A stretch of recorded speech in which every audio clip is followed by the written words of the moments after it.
por venir y también a las ponentes que participan en este evento para dar a conocer el síndrome X frágil y también el papel del logopeda en este tipo de casos. Estamos aquí Laura Castro Romero, del Colegio de Logopedas, vocal del Colegio de Logopedas, Natividad García Padilla, presidenta de la Asociación Síndrome X Frágil, Cristina Ruiz Tapia, coordinadora general de la asociación, del Colegio de Logopedas, amor.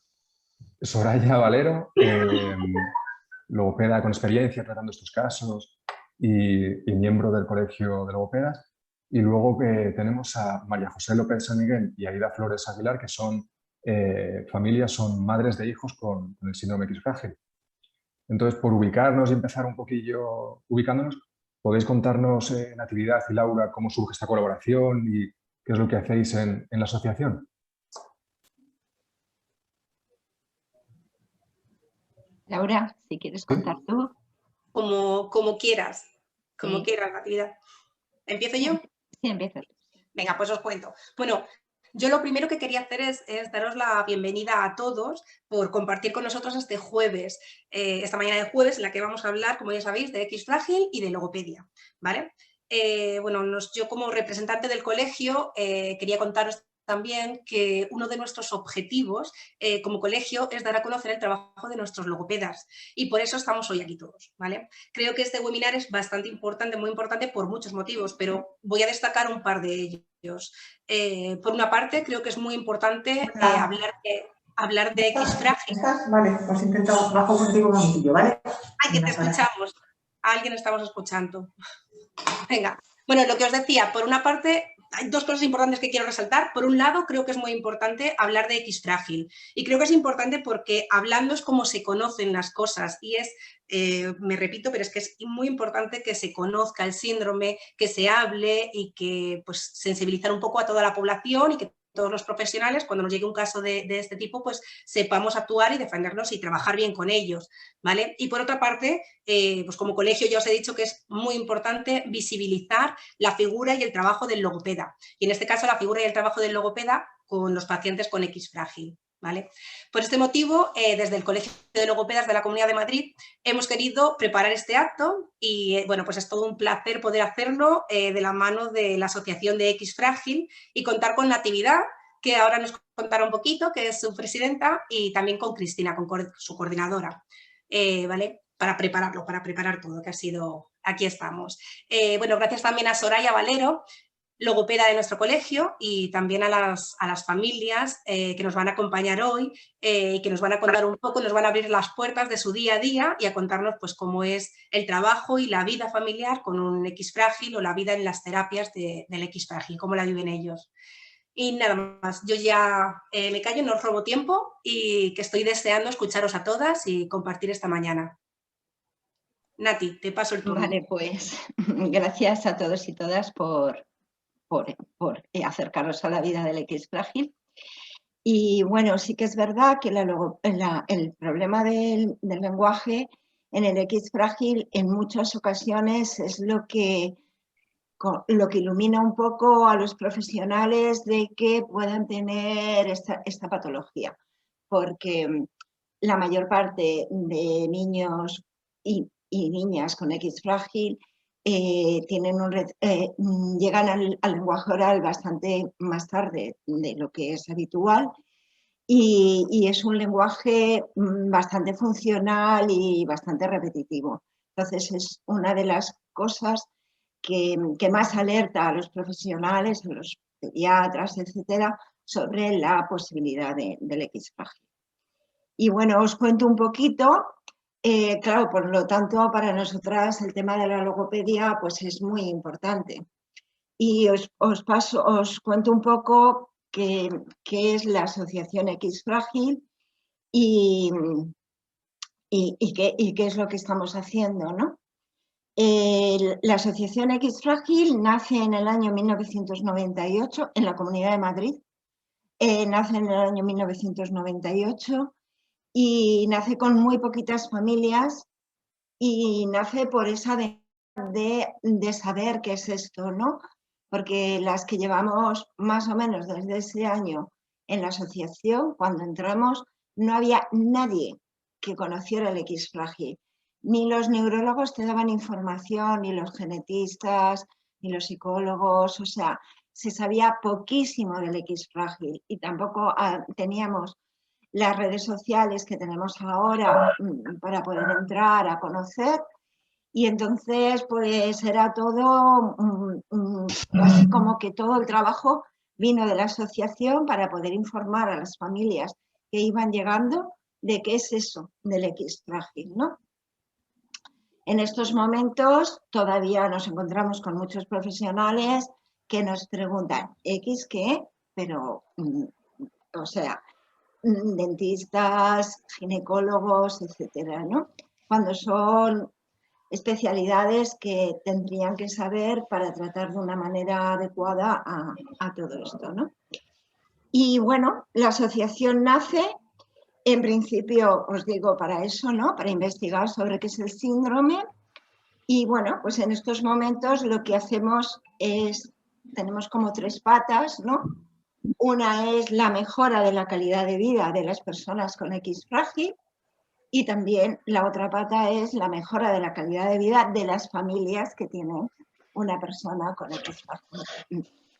Y luego el tema de la prevención. O sea, el X frágil, como ha dicho Laura, es muy importante conocerle, pero no solamente para tratarle, sino también porque tú puedes tener un hijo con X frágil y tener 2 o tener 3 si nadie te dice, si no se hace un diagnóstico precoz, ¿no? Entonces, pues también intentamos desde la asociación trabajar para que ese diagnóstico precoz cada vez sea más pronto, ¿no? Y luego, pues en la asociación quizás hemos sido de las primeras personas, o sea, de las primeras entidades en trabajar en espacios naturales todos los proyectos en los que participamos. Tenemos un proyecto que llamamos XFIC, que llamamos de autonomía y autodeterminación, donde se trabaja individualmente con cada persona, con cada participante, y donde se apoya en estos momentos ya no solo la autonomía y la autodeterminación, sino todos los aspectos de su vida, búsqueda de empleo, facilitación con relaciones afectivo-sexuales, absolutamente todas las demandas que el chico o la chica pueden tener, ¿no? O ya el adulto o la adulta, porque ya tenemos personas más mayores, ¿no? Llevamos bastantes años con el proyecto y ahora, bueno, pues sí que se está haciendo como más, como que se está ampliando a otras entidades, etcétera, ¿no? Pero en principio, bueno, fuimos de las primeras asociaciones que apostamos por esta vía. Y después vimos que los niños y niñas más pequeños estaban ahí como un poco en el mundo de nadie, ¿no? Y que tenían muchas dificultades, tanto en la familia como en los centros escolares, para que se pudiera llevar un aprendizaje como más inclusivo y más personalizado, ¿no? Y montamos un proyecto que se llama Inclusión, donde se trabaja también de forma individualizada dentro de las casas y también dentro de los colegios. Pero bueno, supongo que eso ya Cristina nos contará como un poco más abiertamente. Y bueno, pues eso es un poco todo lo que os puedo contar sobre las cosas que hacemos en el X frágil. Bueno, deciros que estamos dentro de FEDER como enfermedad rara y estamos dentro de Plena Inclusión como colectivo de personas con discapacidad intelectual. Muy bien, Yo ya sí. dejo paso a la siguiente. Por también, para quien no sepa en qué consiste el síndrome X frágil, ¿podrías, Cristina, hacernos una breve explicación sobre el tema para ponernos un poquillo en contexto? Sí, sí, claro. Yo voy a compartir mi pantalla porque tenemos una presentación que me gustaría que fuerais viendo, sobre todo, bueno, pues para que la información quede más clara y más explícita. Un segundito. Comparto por aquí. A ver. Ahí está.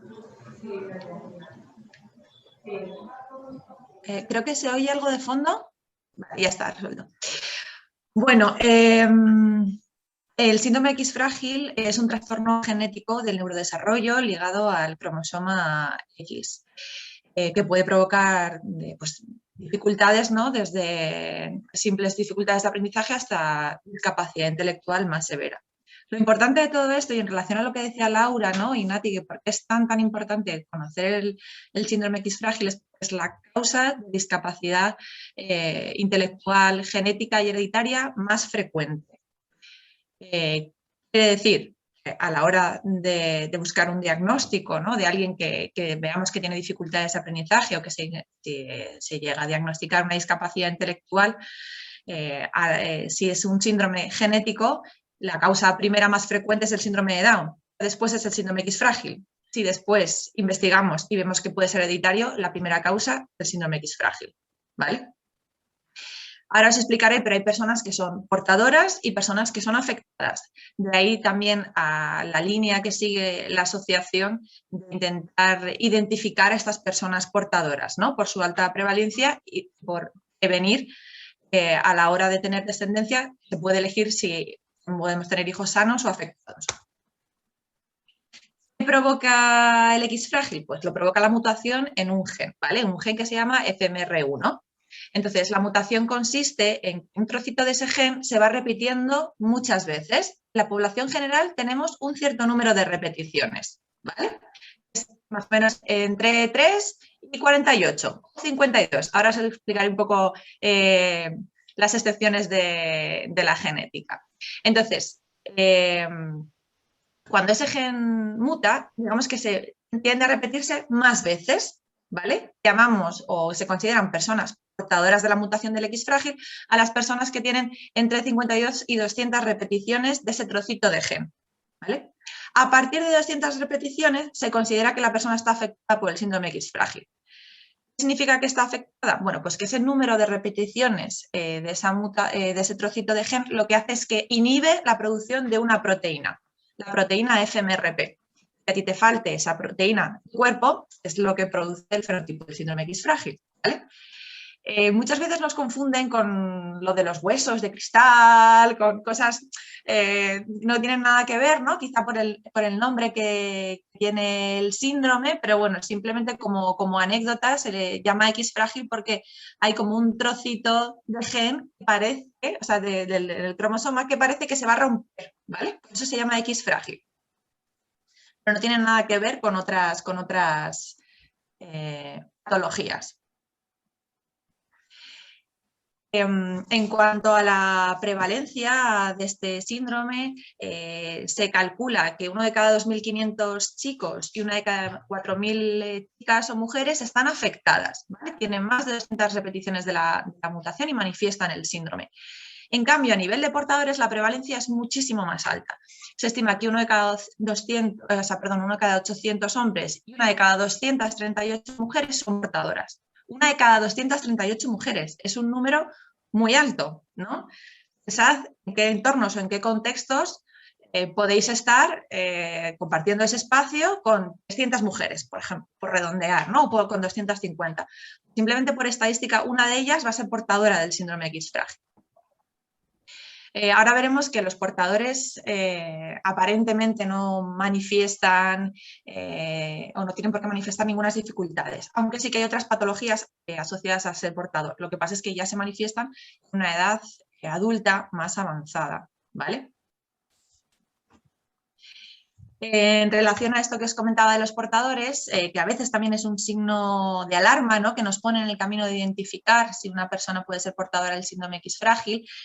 Por un lado está el fallo ovárico precoz, ¿vale? Son dificultades o anomalías en el ciclo menstrual que puede desembocar con una menopausia precoz a partir de los 40 años.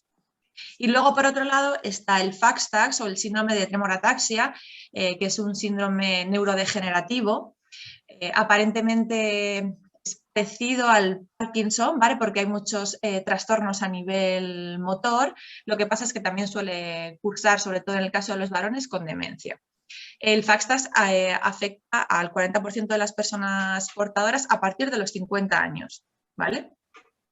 Tenemos muy poquita información sobre estas. Afortunadamente ya hay varios neurólogos bastante interesados en este tema, pero hace 10 años probablemente todas las personas que hayan desarrollado este síndrome estén diagnosticados como un síndrome de Parkinson, un trastorno de Parkinson. ¿Cómo se diagnostica el síndrome X frágil? Bueno, pues hay una prueba de biología molecular que se llama PCR, que se realiza con una muestra de sangre, ¿vale? La prueba no es nada invasiva. Claro, lo difícil es llegar a solicitar esa prueba. ¿Por qué sería interesante identificar a las personas portadoras? Bueno, porque en la actualidad tenemos técnicas de diagnóstico prenatal y preimplantacional. Quiere decir que si yo sé que soy portadora del X frágil, puedo hacer una selección de gametos, seguir con una fecundación in vitro, maximizar las probabilidades de que, aunque yo sea portadora, mi hijo es sano, ¿vale? Cuando a lo mejor me entero de que soy portadora, pero ya estoy embarazada o no quiero acceder a ese consejo genético para hacer una selección de gametos, existe otra prueba que se puede realizar en la semana 11 de gestación, que se toma una muestra de vellosidad corial y también se estima la probabilidad de que el embrión en desarrollo esté o no afectado, ¿vale? Otra cosa muy importante en este sentido es que otro signo de alarma, ¿no?, que nos pone un poco en el camino de valorar si hay o no X frágil, es tener un familiar directo, de sangre por así decirlo, con discapacidad intelectual y que no se conozca el origen o directamente que sepamos que tiene X frágil.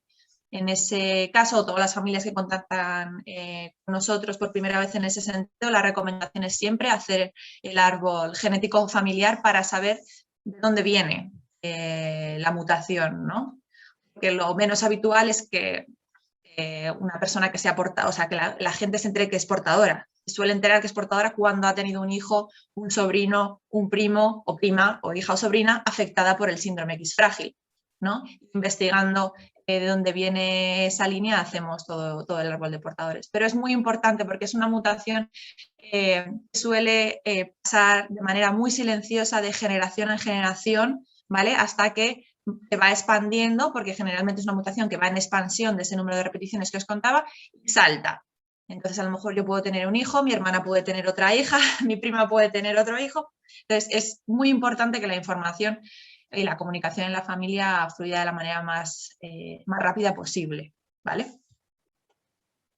En cuanto a características generales del síndrome X frágil o a nivel de fenotipo, bueno, como ha dicho Nati, hay un desfase generalizado ya no solo en el lenguaje, sino en todos los hitos del desarrollo, ¿vale? Pero claro, como cualquier otro trastorno del desarrollo, digamos que no nos da como pistas más concretas para valorar si es el X frágil, a no ser que haya un fenotipo facial muy claro o demos con un neurólogo súper especializado y que pida la prueba del X frágil, que bueno, nos ha pasado alguna vez, o sea que también compartimos un poco las cosas buenas que nos pasa y cómo los profesionales sanitarios también van afinando más, ¿no? Hay muchos niños con X frágil que en los primeros años de su vida tienen un diagnóstico de trastorno generalizado del desarrollo, trastorno del espectro autista, ¿vale? Un poco por esos rasgos que a veces son compartidos. Como os decía, hay un fenotipo facial característico, aunque aproximadamente el 50% de las personas lo muestran, no es algo tan marcado como en otros síndromes como Williams o Down, sino que es, digamos, algo menos llamativo, por así decirlo. Bueno, básicamente el fenotipo facial es la cara estrecha y alargada, el pabellón auricular mucho más grande y despegado, tendencia al estrabismo, un poquito de retrognatia, los labios más carnosos y más grandes y el paladar ojival, ¿vale? Las alteraciones oftalmológicas, como os decía, suele haber bastantes defectos en la refracción, muchas dificultades para percibir profundidad, etc. Aproximadamente el 10% de las personas con X frágil también tiene epilepsia, ¿vale? Todavía se está investigando un poco dónde está esa conexión, pero bueno, es un hecho. A nivel endocrino también suele haber bastantes alteraciones porque la falta de la proteína FMRP afecta a las glándulas suprarrenales, con lo cual tendencia al hipotiroidismo, mucha ansiedad con la comida, bueno, en fin. Y luego vemos una hipotonía a nivel generalizado y que, bueno, a nivel de las articulaciones, por ejemplo, suelen tener bastantes problemas, ¿no? Con mucha hiperlaxitud y a partir de cierta edad, pues rodillas, codos, etc., suele afectar.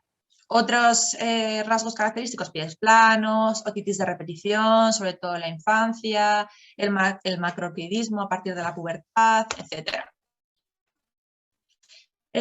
Como fenotipo cognitivo-conductual del X frágil, ¿vale? A nivel general, aunque luego voy a hacer una puntualización en el caso de las chicas, porque sí es verdad, hay cosas que son bastante diferentes, ¿vale? Pues tenemos como 5 cajitas. El lenguaje voy a dejar que sea Soraya, que es la experta, la que nos lo cuenten, pero bueno, a nivel cognitivo, como os decía, existe una discapacidad intelectual que puede ser muy variable. Es verdad que el perfil de personas con X frágil es muy, muy amplio, ¿vale? Personas que tienen algunas dificultades de aprendizaje y otras que tienen una discapacidad intelectual más severa, ¿vale? Pero bueno, en líneas generales es verdad que la discapacidad suele estar en un nivel moderado, ¿vale? Moderado tirando a severo en algunos casos. Sobre todo dificultades, razonamiento abstracto, matemáticas, ¿vale? A nivel de comprensión, etc. Y luego, lo que lo puntualizaré es que la tríada de dificultades de atención, hiperactividad, impulsividad suele estar muy presente, sobre todo en la infancia, ¿vale? Aproximadamente el 50%, aunque yo diría que en la etapa de la infancia el porcentaje es mucho más alto, suelen cumplir criterios para TDAH también, ¿vale? Otro área que nos causa muchas dificultades, ¿no? Que les causa muchas dificultades a las personas con X frágil es a nivel social. El tema de la ansiedad social es una de las dificultades bueno, más significativas, casi, ¿no? Hay muchísima timidez, del contacto ocular muy activa, ¿vale? A veces hay incluso problemas de conducta disruptiva cuando implica la interacción con el otro, ¿no? Por esa ansiedad. Y bueno, también muestran ciertas estereotipias, sobre todo los aleteos y el balanceo, son bastante característicos en el X frágil. Comportamientos e intereses restringidos, ¿no? Ahora veremos también cómo hay un porcentaje de personas que comparten diagnóstico con TEA, incluso a veces el X frágil es considerado como un TEA de origen genético, ¿vale? De origen hereditario. A nivel de conducta, bueno, aquí no sabríamos deciros el porcentaje. Sí es cierto que en la infancia solemos encontrarnos bastantes rabietas y explosiones, en la mayoría de los casos, en otros no. Por ejemplo, estoy pensando en Pablo, el hijo de Aida, que él no. Samuel creo que tampoco mucho, pero es un problema que se manifiesta con mucha intensidad, ¿vale? Y suele continuar hasta la etapa adulta, ¿vale? Se manifiesta a través sobre todo de agresiones hacia los otros, de heteroagresiones. Entonces, bueno, pues también es muy importante intervenir en este sentido, ¿no? Porque muchas veces las alteraciones conductuales limitan el desarrollo en otras áreas.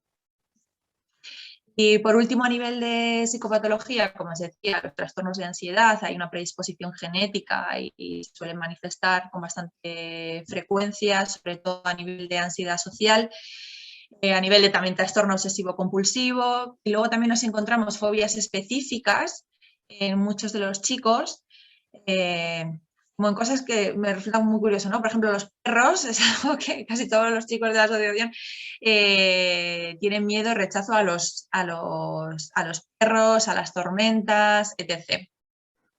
En el caso del perfil o del fenotipo de las mujeres, ¿vale? Se estima que únicamente entre el 30 y el 50% de las mujeres tienen discapacidad intelectual, entre leve y moderada.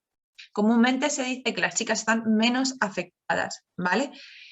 Esto sucede porque las mujeres tenemos 2 cromosomas X, ¿no? Mientras los hombres tienen un cromosoma X y un cromosoma Y. Entonces, cuando se manifiesta el síndrome y se inhibe la producción de la proteína FMRP, en el caso de los varones, no tenemos otras vías de producir esa proteína, ¿vale? Pero en el caso de las mujeres, si tenemos otro cromosoma X, sí está produciendo esa proteína, generalmente, ¿eh? Es que luego la genética tiene como un montón no es una ciencia exacta, por así decirlo, ¿no?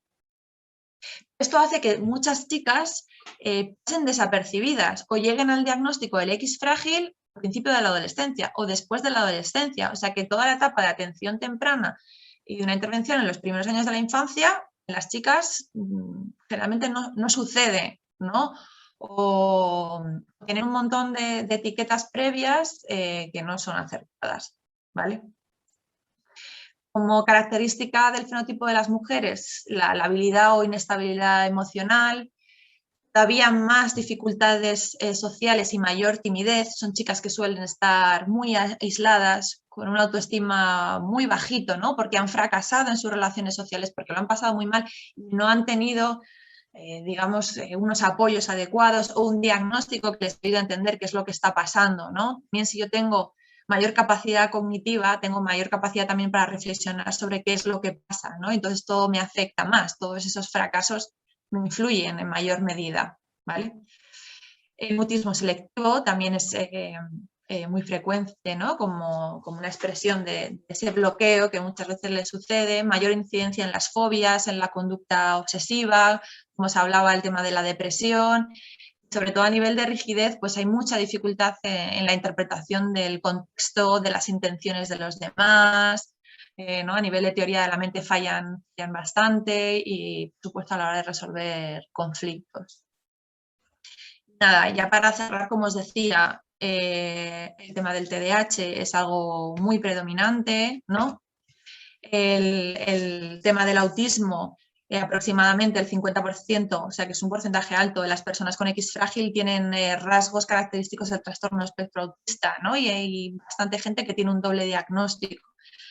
Como dos corrientes, como os comentaba, ¿no? De personas que creen que el síndrome X frágil debe estar incluido dentro del saco del autismo y personas que consideran, ¿no?, que el síndrome X frágil es un síndrome independiente y el TEA es otro conjunto de, bueno, pues dentro del espectro de otros síndromes, ¿no?, otros trastornos. Sí es verdad que las personas que tienen rasgos de autismo tienen un perfil como más cercano al autismo, pero por así decirlo, como lo representa en la cabeza, el X frágil sin rasgos de TEA. Espero explicarme, o sea, si no me preguntáis, ¿vale? Con eso.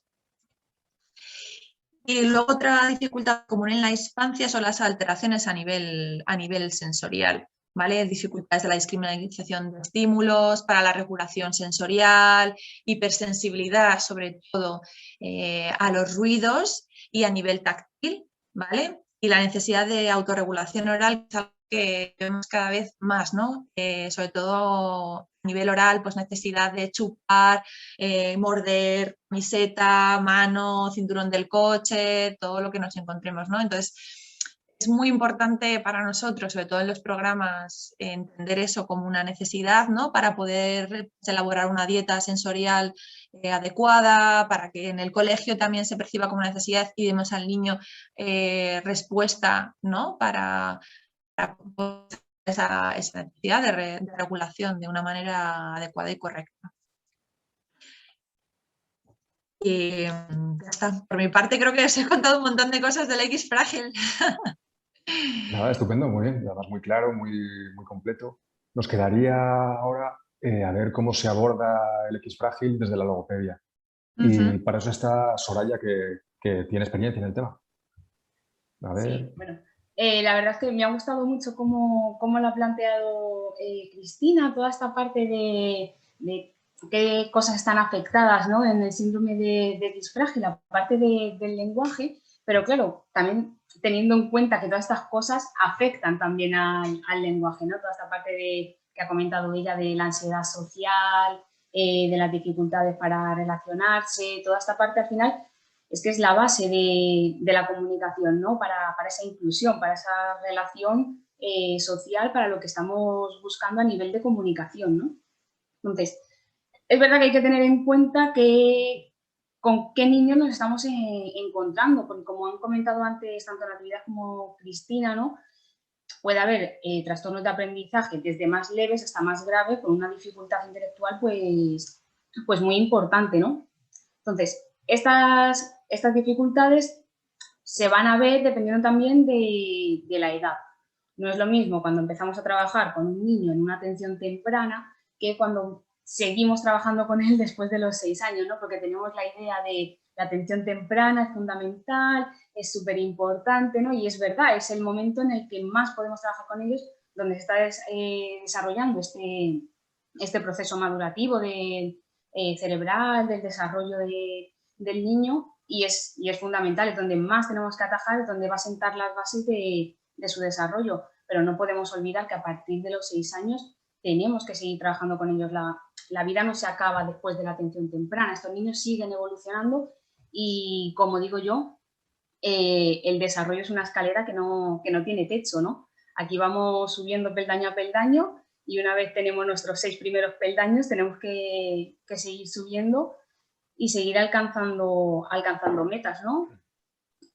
Bueno, me gustaría comentaros un poquito también qué dificultades podemos encontrarnos específicamente dentro del lenguaje, porque es verdad que toda esta parte de intención comunicativa, de ansiedad social, reduce mucho su posibilidad de comunicarse, ¿no? Es algo que tenemos que trabajar mucho, pero además dentro del lenguaje también podemos encontrarnos con dificultades dentro del habla, ¿no? Que pueden tener problemas para pronunciación, para tartamudear, y es verdad que hay un lenguaje repetitivo. No siempre, estas características no son siempre iguales en todos, ¿no? Porque cada niño es un mundo, pero es verdad que muchos pueden mostrar un lenguaje repetitivo, incluso encodálico, ¿no? Lo que hemos dicho antes del autismo, lo que ha comentado Cristina, es verdad que hay unas comparaciones que, bueno, que ahí se nota mucho esa parte, ¿no?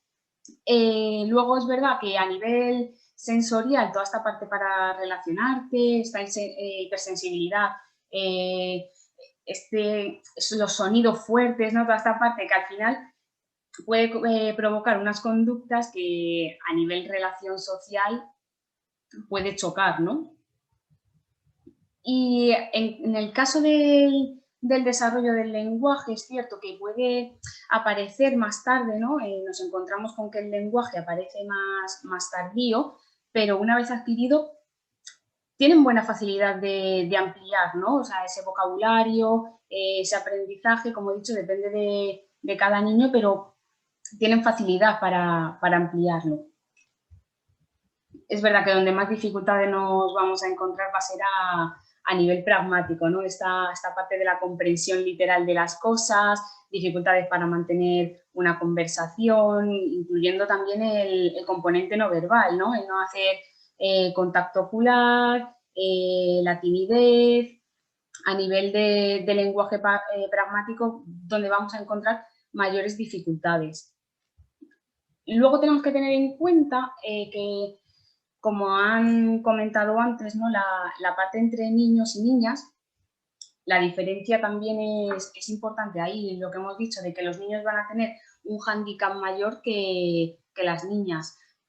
Pero claro, es verdad que toda esta parte a nivel social, ¿no? Me ha parecido súper interesante lo que han comentado desde la asociación, ¿no? Y cómo trabajar con ellos después, ¿no? Toda esta parte de las relaciones sociales, las relaciones para trabajar, las relaciones sexuales, toda esta parte que es fundamental, porque es verdad que vemos los rasgos más característicos, ¿no? A lo mejor vemos un niño y le vemos esa parte de rasgos, vemos que su habla es ligeramente peor, ¿no? Y en cambio a lo mejor nos encontramos con una niña que es bastante más funcional, que tiene mejor habla, pero socialmente tenemos ese choque dentro de la integración en la sociedad, ¿verdad?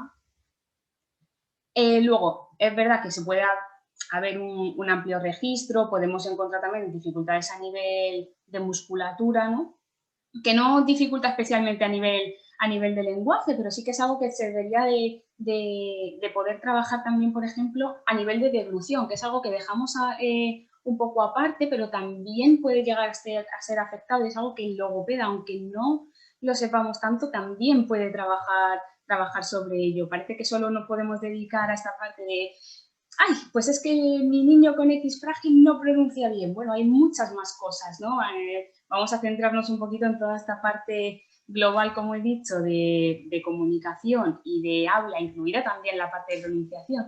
Pero, ¿y qué pasa a nivel de evolución? También es algo que nos gustaría poder trabajar. Una vez, como digo, finalizada toda esta parte de lenguaje explícito a las primeras edades, ¿no? Nos encontramos con una dificultad a nivel académico. Claro, se incorpora ya toda esta parte de la lectura, toda esta parte de la escritura. Es cierto que al principio tenemos que establecer una base, pero claro, siempre vamos a ir con un retraso respecto a su edad cronológica. Vamos a necesitar un apoyo a nivel educativo.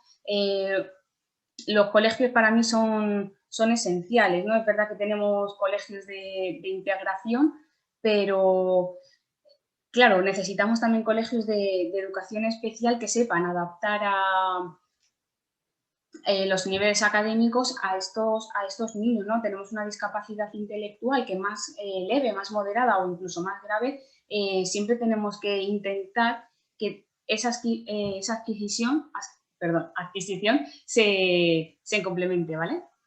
Entonces, me parece fundamental entender que una vez trabajado la parte oral, la parte comunicativa, es muy importante también la lectura y a nivel académico. ¿Qué pasa? Que no siempre todo es tan bonito como lo pintamos, ¿verdad? A veces decimos, claro, muy bien, pues vamos a trabajar sobre el lenguaje oral y luego sobre lectura, sobre escritura y ya está, ¿no? Bueno, pues no, a veces necesitamos un apoyo, ¿no? Yo creo que muchas veces me encuentro con la pregunta de las familias, ¿no? Ya nos comentarán luego nuestras familias invitadas, pero me encuentro con la pregunta de, ¿pero va a hablar o cuándo va a hablar? Y parece que lo que queremos es que tengamos un desarrollo normativo de la lengua y a veces necesitamos otros apoyos externos, ¿no? Como los sistemas aumentativos de comunicación. Para mí es fundamental que trabajemos con apoyos visuales. Yo creo que en el síndrome de X frágil es bastante fácil trabajar con apoyos visuales de pictogramas, imágenes, porque nos ayudan mucho a esta parte del lenguaje funcional, digamos, ¿no? Es verdad que en un inicio podemos trabajar a nivel estructuración, a nivel regulación y sobre todo para cubrir sus necesidades, ¿no? Parece que está un poco como estigmatizado el uso de pictogramas, ¿no? Como si uso pictogramas y uso imágenes, ya no van a intentar relacionarse de manera oral, pero al contrario, ¿no? Me parece un sistema muy, muy complementario, podemos trabajar de ambas formas, al final estamos potenciando y desarrollando ese habla oral, ese habla verbal, pero también con ayudas visuales, ¿no? A ellos la verdad, con lo que me he encontrado con situaciones con muy buena memoria y con muy buena adquisición en cuanto a nivel visual, ¿no? Ese trabajo de recordar y establecer un concepto visualmente que luego nos va a ayudar mucho al desarrollo de la lengua oral. Es verdad que empezamos con ellos, introducimos, trabajamos con esta parte de sistemas aumentativos y luego siempre podemos ir reduciendo o mantenerlo. En cualquier caso, siempre tenemos que cubrir las necesidades que nos vaya pidiendo cada uno de los niños, porque como dicen en medicina, no hay enfermedad sino enfermo, ¿no? Entonces, en este caso no hay un síndrome sino un niño. Tenemos que trabajar en base a cubrir las necesidades de cada uno de estos niños. A nivel conducta también me gustaría comentar, ¿no? que es súper importante trabajar la parte de habilidades sociales. Aparte del desarrollo, como he dicho, nos centramos mucho en la parte del lenguaje, del habla y, por supuesto, es lo más importante a nivel relación social para cuando llega una madurez, a una adultez en la que necesite todo esto para trabajar en sociedad. Pero igual que he incluido la deglución, también me gustaría incluir la parte de habilidades sociales. Todo esto de timidez, ansiedad social, se puede trabajar. Y igual que lo trabajamos dentro de las sesiones de logopedia, debemos incluir a otros profesionales. Hay que trabajar en conjunto, ¿no? Esto es una comunión de profesionales. Aquí estamos el logopeda trabajando esto, pero a la vez yo aplico técnicas, tengo la suerte de poder trabajar con otros profesionales como psicólogas y podemos aplicar técnicas que nos aporten desde ese lado, igual que ellas aportan técnicas que nosotros damos desde este lado para establecer esa relación dentro de sus sesiones, ¿no? Entonces me parece súper importante también destacar que a nivel de habilidades sociales debemos trabajar a nivel multidisciplinar. Claro, quería lanzar también dos temas para poner en común la perspectiva tanto de los logopedas y de las familias. Y uno es qué es lo que más se suele demandar al logopeda por parte de las familias, y a las familias también qué expectativas se tiene cuando se empieza, o bueno, vuestros casos personales, con la terapia de logopedia. Y también el tema de lo que comentaba Soraya, de la buena comunicación imprescindible entre los profesionales, las familias, hacer entender qué se está trabajando, cómo, para que todo eso se potencie. Si quieres empezar, María Jesús, perdón, María José o Aida, si queréis comentar.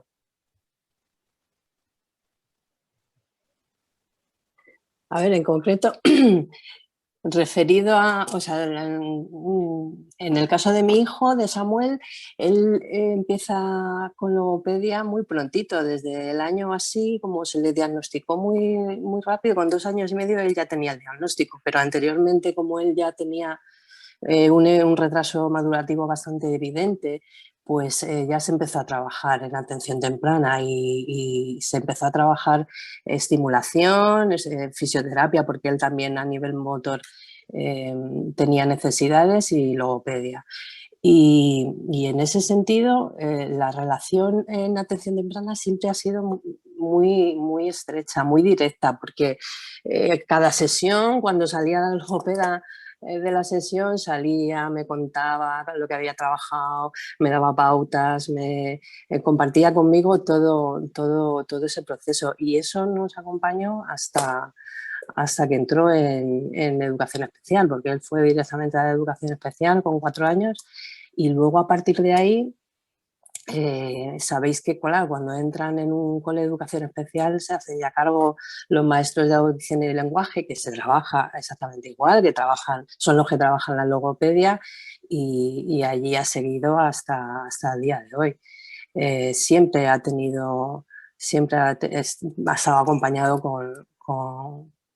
con profesionales trabajando esto, porque él tiene muchas necesidades. Él, en atención temprana, estamos hablando que en ese tiempo él no hablaba prácticamente nada. O sea, él entró en el cole diciendo mamá, mamá, papá y poco más. De hecho, esa logopeda empezó a enseñarle signos, sus primeros signos, ahí agua, todos esos signos que empezamos a aprender desde pequeñitos, pues los aprendió, se los enseñó allí la logopeda. Y aparte también de trabajar todos los prerequisitos, ¿no? Todo lo que trabajáis antes del lenguaje, todo eso, las praxias, me acuerdo siempre de soplar, de que nos pasábamos la vida soplando, repitiendo los sonidos de los animales, el gato, no sé qué, y esos primeros signos y todo eso empezamos allí. Y luego el primer año de colegio fue cuando él se disparó y él empezó a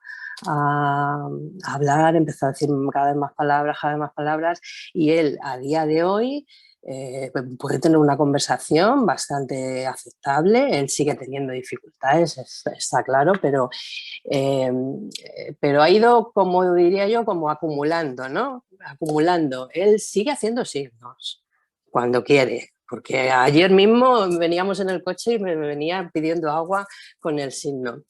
Pero no quiere decir que lo utilices solo, sino que además lo dice y te dice que quiero agua. Utiliza pictogramas, él sigue utilizándolos.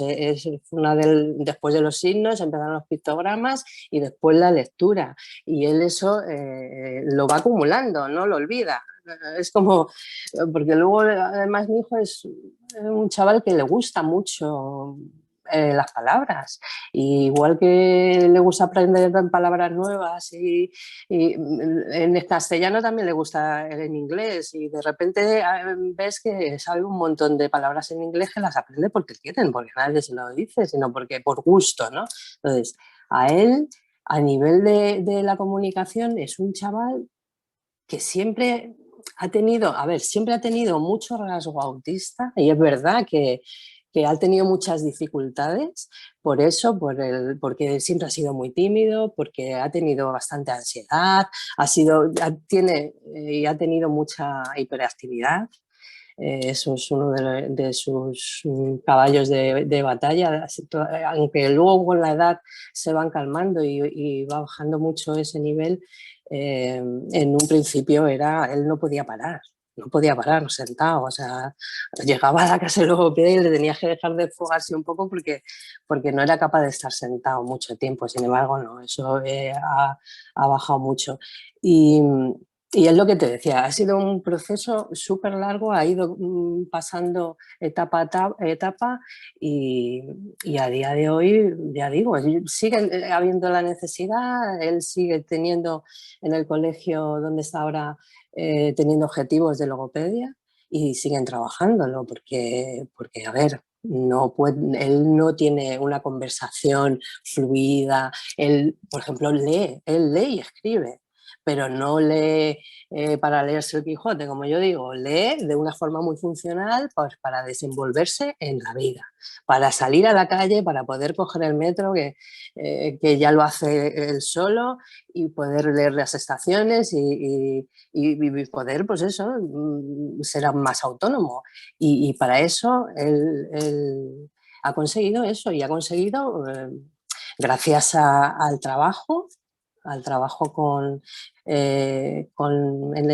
lenguaje, y a que hemos estado también en su familia, tanto yo como su padre, siempre hemos estado muy pendientes de eso, de fomentar que hablara, que hable, hablar mucho con él, repetirle desde muy pequeñito. Me pasaba la vida en el supermercado diciéndole los nombres de las cosas, y que siempre escuchase mucho hablar, y que tuviese ese gusto, ¿no? por comunicarse y por y sobre todo la intención, porque luego, si él y sus intereses, ¿no? Llega un momento que es muy desesperante para nosotros encontrar cosas que le gusten, ¿no? Y que le motiven lo suficiente como para que quiera seguir aprendiendo. Una vez que consigues ese recurso, ¿no? de esas motivaciones, luego todo es mucho más fácil. Y lo bueno que tiene mi hijo es que nunca se queda con un solo interés, sino que ha ido siempre evolucionando y surgen intereses nuevos todos los días. Ahora mismo, últimamente, no le interesaba para nada el fútbol, y ahora resulta que le gusta el fútbol y está encantado en el colegio porque hay unos torneos de fútbol y le encanta. Y yo me alegro un montón porque es una demostración de que no se queda estancado, de que sigue evolucionando, y de que con esas motivaciones se puede trabajar muchísimo mejor. Bueno, eso es lo que os puedo contar. Yo, a líneas generales, su evolución siempre ha sido buena y siempre ha sido hacia adelante, nunca se ha parado. Se ha esforzado mucho, es un chaval que se esfuerza, y se esfuerza todos los días por todo, pero bueno, pues ayudándole y acompañándole, y sobre todo rodeándole de gente. Y cuando yo he tenido una necesidad de ¿qué hago con esto? Acercándome a los profesionales y apoyándome en ellos, es como consiguen. Y poco más. Si tenéis algo más así que queráis que cuente, me decís. Si me permitís, me parece maravilloso esto que has contado, ¿no? De yo siempre he querido, ¿no?, que él hablase, y le sacábamos y le pedíamos. Y claro, es que es fundamental, ¿no? O sea, el apoyo que haya en su entorno, porque claro, hemos hablado de colegios, de profesionales, pero ¿qué pasa con las familias? Es que las familias son importantísimas, bueno, es que son fundamentales, son su tronco, ¿no? Como si fuese un árbol, ellos son las raíces, son el tronco, lo que les mantiene, lo que les ayuda y sobre todo esta relación tan positiva entre los profesionales y las familias. Y claro, cuando hablo de familia me refiero a los padres, no sé en este caso si él tiene hermanos, pero No. también los hermanos, ¿no? Me gusta destacar mucho que los hermanos también existen, también están ahí, son niños que necesitan ese apoyo de los padres, pero también esa comunión con otros niños, y los hermanos son un apoyo fundamental también. Sí, en nuestro caso no tiene más hermanos, es hijo único, sobrino único, nieto único, es bastante único, pero bueno, la familia al final ha hecho también de... Claro, o sea, todos los apoyos que ellos reciben, ¿no? Y cuando tienes un entorno tan favorecedor y la familia está implicada, y por familia, igualmente que mencionan los hermanos, y ahora que mencionan lo de los sobrinos, pues también están los tíos, los abuelos, todo, porque claro, tenemos el núcleo familiar, pero ¿qué pasa con el resto? El resto de repente aprenden sobre lo que es el X frágil y qué significa eso y cómo se trabaja con eso, y además me parece maravilloso cuando a lo mejor viene algún familiar y te dice, es que yo le he contado a no sé quién que mi sobrino tal, y claro, yo soy encantado de poder dar a conocer más, o sea, que es algo precioso. Y Aida, ¿puedes contar tu experiencia con la logopedia? Y hola a todos. Pues mi hijo Pablo tiene 5 años, está a punto de cumplir los 6. Y bueno, pues es un poco parecido todo lo que ha contado María José. Se lo diagnosticaron con 2 años, con un poquito menos de 2 años, ya nos dijeron que era X frágil, pero empezamos con atención temprana y con la logopedia desde el año y medio. Con la logopedia, el primer contacto fue porque Pablo no masticaba, y es algo bastante común en los niños con X frágil, que les cuesta empezar a tragar alimentos sólidos. Y bueno, pues empezamos a ir a la logopedia y vamos, en un mes estaba solucionado. Fue súper efectivo, una gozada. Y enseguida ya empezó a deglutir, a comer sólido y todo muy bien. Y es verdad que a día de hoy todavía no ha empezado con la logopedia en sí, con un profesional que sea logopeda, pero sí que igual desde el año y medio, 2 años, ha estado con un psicólogo para que estimulase la intención comunicativa. Y luego ya a partir de ahí, justo ahora, nos han dicho que ya es el momento de pasar a logopeda. Y bueno, en general destacar lo mismo que ha dicho María José, que es fundamental, y lo que pedimos los padres es que haya un trato muy humano, muy directo con el profesional, porque es que nosotros cuando empezamos desconoces absolutamente el síndrome, te encuentras súper perdido. Es muy normal encontrarte con profesionales que están como tú, que no saben qué es el síndrome, pero claro, la manera de atajar y de promover de estimular al niño es igual para muchos síndromes, o sea que realmente tampoco hace falta que lo conozca, ¿no? Y bueno, sí que pues yo quería contar pues una experiencia que no hemos tenido tan buena con este profesional psicólogo, que su objetivo era fomentar la intención comunicativa en nuestro hijo. Es un profesional estupendo, estamos encantados con él porque ha conseguido que nuestro hijo hable bastante bien a día de hoy, construye frases con sujeto, verbo y predicado, y se comunica estupendamente con nosotros. Pero es verdad que el trato humano con él ha sido un poco complejo, y al principio pues no entendía bien a nuestro hijo, o sea, no desconocía el síndrome y era bastante escéptico y bastante negativo. Entonces, bueno, pues nosotros, obviamente, nuestro hijo va a un colegio ordinario y trabaja con una APT 2 veces a la semana. Entonces, con la APT nosotros nos comunicamos a través de un cuaderno viajero que llamamos, en el cual pues todos los lunes ponemos fotos de las actividades que hemos hecho durante el fin de semana, y entonces Pablo las lleva al cole, las ve con la APT, y para fomentar esa intención de comunicación, pues Pablo intenta contar lo que ha hecho, la APT pregunta, y desde un principio vimos que eso funcionaba estupendamente. Pues ahora vuelvo al terapeuta psicólogo de atención temprana. Él intentaba trabajar con Pablo con cosas que no le estimulaban, no le producían ningún tipo de de interés, no tenía ninguna afinidad. Entonces, es verdad que cada vez que salía el profesional y me contaba cómo había ido la sesión, era todo muy negativo.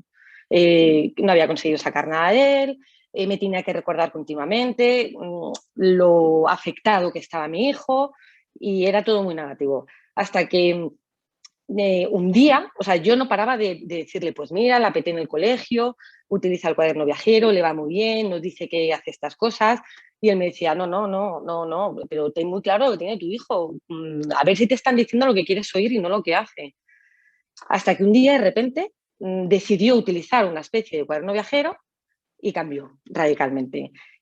Pablo se empezó a comunicar estupendamente. Es verdad que vimos un cambio en nuestro hijo muy grande y un cambio muy grande también en el profesional, en su manera de tratar a nuestro hijo y de entenderse con él. Y bueno, pues poco a poco, de repente, cuando pasó la pandemia, justo hasta pues hace aproximadamente 6 meses, de repente nuestro hijo pues construyó unas frases estupendas. Pero vamos, que nos ha costado mucho, ha sido un trabajo duro con este profesional, pero repito, creo que es un profesional estupendo, pero le costó conectar con nuestro hijo y ver cuáles eran las necesidades que tenía. Y creo que eso es algo fundamental. Fundamental, pues saber cómo interaccionar con el niño, porque no todos los niños, lo habéis comentado previamente, no todos los niños tienen las mismas necesidades, no a todos les atrae lo mismo. A mi hijo le habla de fútbol y le da igual, o sea, ahora mismo no le atrae absolutamente nada, pero le encanta pues que le hables de comida, le encanta que le hables del parque, los columpios. Bueno, pues quería destacar un poquito esta experiencia con el profesional que habíamos tenido. Y bueno, también quería resaltar también el papel de la familia. Nosotros tenemos una hija mayor que tiene 8 años, se llevan 2 años y medio, 3. Y bueno, es increíble. El vínculo que tienen, bueno, es verdad que de pequeños, pues claro, como Pablo tiene un retraso considerable respecto a su edad, pues no le atraía nada a su hermana. Pero a día de hoy es una gozada, se entienden perfectamente, juegan estupendamente. Su hermano imita todo lo que hace su hermana, pero tanto en comportamiento y en habla. Hay muchas veces que nosotros estamos en una parte de la casa, ellos en otra, uno de los dos habla y no sabemos quién ha hablado. O sea, es que es el mismo tono, lo mismo. Su hermana estimula de una manera muy, muy grande a Pablo. También su hermana no para de hablar y Pablo no para de hablar. Es verdad que habla sin sentido muchas veces, ¿no? Pues son conversaciones a ver quién puede hablar más, ¿no? Entonces, él habla muchas veces sin sentido, pero la mayoría de las veces, si Pablo se quiere hacer entender, se hace. Y ya repito que, o sea, nos pide con frase, mamá, quiero más leche, mamá, me he hecho daño aquí, que esto hace un año era impensable. Entonces, de repente, estos niños en general, bueno, tú vas metiendo moneditas, ¿no? Tú le vas enseñando algo y ves que no. Y de repente hace ¡pum! Una explosión enorme y te hace la frase entera. Y dices, pero bueno, es una gozada. Es en general, también ha dicho María José, es difícil que un niño se estanque, siempre está aprendiendo. Tú ves que no, pero un día de repente ves el fruto y es una satisfacción increíble. Y bueno, ¿qué era eso que quería comentar? Y Soraya, ¿tú qué opinas del tema del papel de las familias en el éxito de las terapias logopédicas? Sí, bueno, como lo he dicho antes, ¿no? Es que es fundamental, es que un entorno favorecedor es muy óptimo para un niño, ¿no? Porque en general, ¿no? En general, los niños estimulados van mejor, ¿no? O sea, crecen mejor, se desarrollan más rápido, tienen mayor adquisición en todos los ámbitos, pero claro, cuando tenemos un niño con dificultades, es verdad que necesitamos trabajar mucho con él y en este caso las familias es que son su pilar fundamental, son la parte con la que más tiempo pasa este niño, porque nosotros hablamos de logopedia, de psicología, del colegio. Es verdad que en el colegio pasan muchas horas al día de los PTs, pero claro, luego el resto de horas, el resto de su vida están con la familia, ¿no? Y me parece muy importante que la familia conozca también cómo trabajamos, cuál es nuestro trabajo, qué es lo que estamos intentando conseguir y que ellos lo puedan aplicar en casa, ¿no? Esta parte, lo que han comentado, no sé cuál de las dos lo ha comentado antes, de mi hijo sale de la terapia y yo hablo con la terapeuta para que me cuente qué es lo que ha hecho ese día. Y así es, ¿no? Yo te cuento qué he estado haciendo, cómo lo hemos hecho y, por favor, trabájalo en casa, intenta que esto lo consiga también en su ámbito fuera de la sesión, porque claro, es muy fácil trabajar además dentro de una sala de forma individual, tú solo, con el niño enfrente, mirándole directamente. Claro, es un ambiente muy controlado, pero luego hay ambientes que no están controlados. Estás en casa, estás en la calle, estás en el supermercado y claro, es muy fácil decir, no, tú agáchate, mírale a los ojos y dile muy claro lo que quieres. Sí, claro, y cuando estás comprando leche y está todo lleno de gente y el niño te hace una rabieta, te agacha, claro. Todas estas cosas yo entiendo que son difíciles, ¿no? Y hay que conectar con las familias y decirles, yo sé que esto va a ser difícil, te estoy apoyando, estoy ahí contigo y van a ser semanas duras hasta que consigamos quitar esta conducta que a lo mejor es más disruptiva o conseguir que me pida exactamente qué es lo que quiere en ese momento, hacerme entender con él, ¿no? Entonces, lo primordial antes de empezar un tratamiento siempre es conectar con el niño, establecer un vínculo, porque tú te propones tus objetivos, pero no vas a conseguirlos si no hay ese vínculo con el niño, ¿vale? Entonces, lo primero es establecer un contacto, conocerle al niño, conocer cuáles son sus intereses, que en este caso hemos dicho que, claro, son intereses muy restringidos, que a lo mejor necesitas buscar mucho hasta encontrar qué es lo que más les interesa y a partir de ahí trabajas con el niño. Y con las familias igual, tú tienes que establecer un contacto, un vínculo y mantenerlo, porque además no es algo que vaya a durar un par de semanas, es algo que dura mucho tiempo, son años trabajando, quizá incluso cuando sean adultos a nivel de trabajo, ¿no? Entonces, son relaciones muy largas, son relaciones que tú tienes que mantener y tienes que cuidar y tienes que cultivar en el día a día. Y quería lanzar otro tema sobre el abordaje multidisciplinar. ¿Qué terapias, a qué terapias lleváis a vuestros hijos? Si sentís que hay una buena coordinación y buena comunicación y cómo percibís en general el papel de cada terapeuta y vuestra experiencia personal también. María José, si quieres empezar. Sí, bueno, yo en nuestro caso ahora mismo actualmente terapias en sí como tal no hacemos. Hacemos piscina, muchos años ha estado yendo a piscina. ¿Qué ocurre? Que cuando entras en educación especial la cosa cambia mucho porque allí tienen mucha terapia, tienen mucha sesión de logopedia, tienen mucho fisioterapia. Y entonces cuando sale del cole, pues seguir con las terapias, pues como que no nos parecía adecuado. Intentábamos siempre buscar actividades más lúdicas, más de creatividad, más de musicoterapia, cositas así, que es un poco más como para disfrute, ¿no? Para que disfruten, para que se lo pasen bien y para que yo nunca he tenido, por ejemplo, logopedia fuera del cole, porque ya me parecía que era suficiente. En nuestro caso ha sido así. Es verdad que ahora, bueno, con el paso de los años, pues ya es que llega un momento que es que ellos salen del cole y no quieren ir a ningún lado y cuesta sacarles y cuesta buscar cosas y ya buscan, mi hijo ahora feliz con su programa de autonomía, yéndose con su facilitador al metro, a los museos, a aquí para allá. Él es feliz con eso y lo que disfruta realmente es eso y sigue aprendiendo porque con eso se aprende, claro. Se aprende también. Entonces, en mi caso es ya más mayor y lo hacemos así. No sé, Aida. ¿En tu caso, Aida? Pues en mi caso hay muchísima coordinación, es una gozada. Principalmente, además, la coordinación viene de la Asociación del Síndrome X Frágil, porque estamos metidos en el programa de inclusión que ha comentado previamente Cristina, en el que viene una psicóloga de la asociación, viene a casa a trabajar con nosotros y aparte también va al colegio. Va, pues, bueno, ahora con la situación que estamos viviendo pues es complicado, ¿no? Pero va al colegio y entonces, pues luego una vez ha ido al colegio, en casa nos cuenta lo que hacen, habla con la PT del colegio muy estrechamente, tiene una relación súper estrecha. Luego, en atención temprana, lo diferente, nosotros tenemos terapeuta ocupacional y luego psicólogo, y ahora empezaríamos con logopedia, ¿no? Entonces, están también en contacto con ellos, o sea, entre ellos, perdón. Es verdad que con este profesional que os he comentado previamente, se ha intentado hacer un contacto, pero no fue muy partícipe, y entonces no se hizo.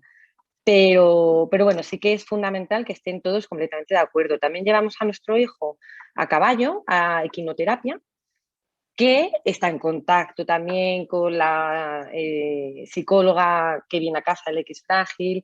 Hay una red que está que es muy estrecha entre todos los terapeutas. Y es que se nota mucho, sobre todo para los padres, o sea, tener una psicóloga, una profesional que va al colegio y que nos cuenta lo bien que está nuestro hijo, porque al final no tenemos ni idea de lo que pasa en el colegio.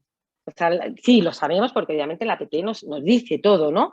Pero tú quieres más información. ¿Con quién juega? ¿Cómo juega? ¿Interacciona con sus amigos? ¿Va todo bien? Y bueno, es fundamental, la verdad. También quería preguntaros un tema que creo que puede ser de ayuda para las familias que todavía no tienen un diagnóstico, sobre cómo llegasteis al diagnóstico. ¿Qué pasos seguisteis? ¿Cuánto tiempo pasó? Las primeras señales de alarma que os hicieron pensar en que podía pasar algo. Si quieres continuar ahí. Pues mira, continúo ya que tengo el micro abierto. Pues, como os he comentado, Pablo es nuestro segundo hijo. Y bueno, cuando nació estuvo continuamente malito, ¿no? Como tenía, pues su hermana tenía 3 años, pues le pegaba todo. Entonces, en ese momento decidimos que no fuera a la guardería y que se quedase con una persona en casa. Entonces, es verdad que como estaba malo continuamente, estaba en una silla, en una hamaca, y no le prestábamos especial atención, porque el pobrecito que está malo, pues obviamente no habla, pobrecito que está malo, ¿cómo se va a sentar? O sea, tenía cero estimulación, también por nuestra parte, porque pensamos que estaba malito y no queríamos forzarle a nada. Y cuando ya cumplió el año, nos saltó la alarma. Es verdad que, por ejemplo, en todas esas revisiones con el pediatra, pues tampoco le prestaba atención a su movilidad ni al habla porque estaba malo. Estaba continuamente con otitis, tal. Y ya cuando cumplió el año, que era verano, dijimos, oye, esto ya es muy raro. El niño no se sentaba, no emitía ninguna palabra, le costaba, o sea, sí se reía, ¿no? Pero no era lo mismo que con su hermana mayor. Es decir, veíamos que no prestaba atención a las tonterías que le hacemos los mayores a los pequeños, ¿no? Y nada, según fuimos a la pediatra nos dijo, aquí pasa algo. Id corriendo a atención temprana, que os den una plaza y al neurólogo. Entonces, nuestro primer contacto con el neurólogo es verdad que no le dio ninguna importancia. Dijo, bueno, esto es un retraso madurativo, venid dentro de 6 meses. Entonces, claro, 6 meses en un niño de 1 año es una barbaridad. Y nos movimos por otro lado. Entonces dijimos, bueno, pues como no, en ese momento, con 1 año, vamos, le dejaba sentado y hacía plum y se caía. Entonces dijimos, bueno, vamos a ir a un traumatólogo, a un fisioterapeuta. Y según entró mi marido por la puerta, le dijeron, ¿os han hablado del síndrome X frágil? Y os puedo poner una presentación para ver la cara de mi hijo.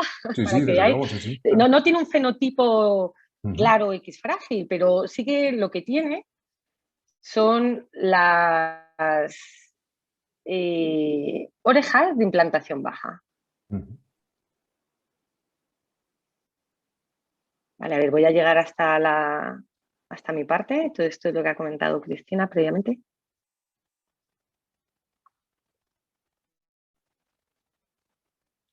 Perdonad.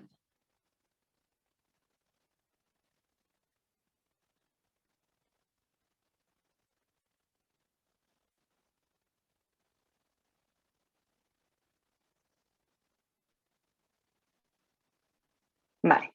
Bueno, pues este es Pablo. Entonces, bueno, como veis, aquí en estas fotos, pues tiene unos rasgos bastante normales. Lo único es que se ve pues, la mirada perdida, ¿no? En ocasiones sí que se nota que tiene la mirada perdida y también las orejillas las tiene un poco despegadas, pero tampoco demasiado. En mi familia tenemos las orejas despegadas, o sea que no es algo que llame la atención, pero sí que las tiene un poquito de implantación baja. Y bueno, pues esta profesional, la terapeuta fue la que nos dio la voz de alarma, la traumatóloga, y volvimos al neurólogo y le dijimos, oye, mira, nos han hablado de este síndrome, y el neurólogo nos dijo que va, pero ¿cómo va a ser esto? Y le dijimos, pero por favor, ¿nos puedes hacer unas pruebas genéticas? Le hicieron la prueba genética y dio positiva. Y luego ya me hice la prueba genética, di que tenía el síndrome, soy portadora del síndrome X frágil, mi madre es portadora del síndrome X frágil y mi hija no lo es. O sea que, bueno, gracias a Dios hemos perdido ahí el gen. ¿Y en tu caso, María José?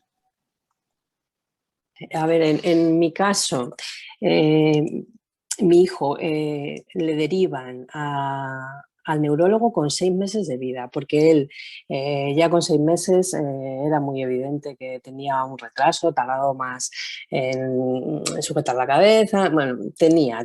Y además, que fue un poco la chispa por lo que le empezaron, tenía nistagmo, que es un movimiento en los ojos que también es muy común en el X frágil que lo tengan. Y eso fue más eso que el retraso, porque muchas veces llegas a los pediatras y cuando son tan pequeñitos, pues no te... Bueno, pues ya lo conseguirá, pues ya no sé qué, pero no, Samuel era bastante evidente. Entonces llegamos a él le veían en el hospital 12 de octubre, llegamos allí a ese neurólogo, le estuvo viendo, le hicieron...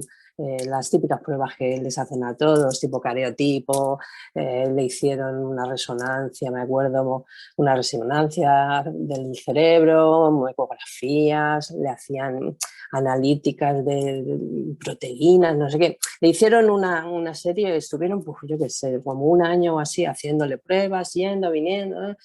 Y luego allí llegó un momento que me dijo...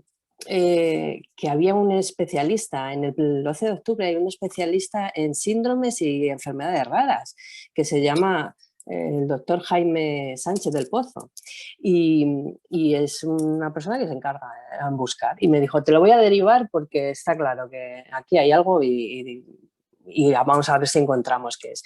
Y justo llegamos allí, le examinó y nos dijo, mira, vamos a empezar por este que es además es que no me lo dijo así, es el más habitual en varones, el X frágil, y justo ese fue. Y dio en el clavo, con 2 años y medio él ya tenía el diagnóstico. Lo bueno es que ya, pues anteriormente ya habíamos empezado con la atención temprana, o sea que bueno, el diagnóstico fue un poco la confirmación de que había algo y que la etiqueta, ¿no? Y lo bueno de este médico además es que en ese momento me dijo, ponte en contacto con la asociación, bueno, enseguida me puse en contacto con Nati y empecé a conocer, ¿no? Porque en ese momento lo que más necesitas es eso, es saber, quieres leértelo todo, saber todo. ¿Qué es esto? ¿Cómo es? ¿Cuál va a ser la evolución? ¿Cómo va a ser de mayor? Y bueno, pues todas esas cosas. Claro.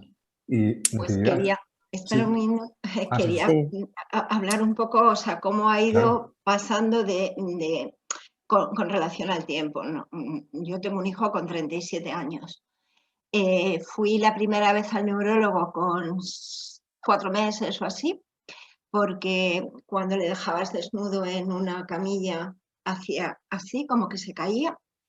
Y ha estado yendo al neurólogo más o menos una vez al año, y hasta los 13 años que le diagnosticaron por la macroorquidia, no se les ocurrió que pudiera tener el síndrome X frágil.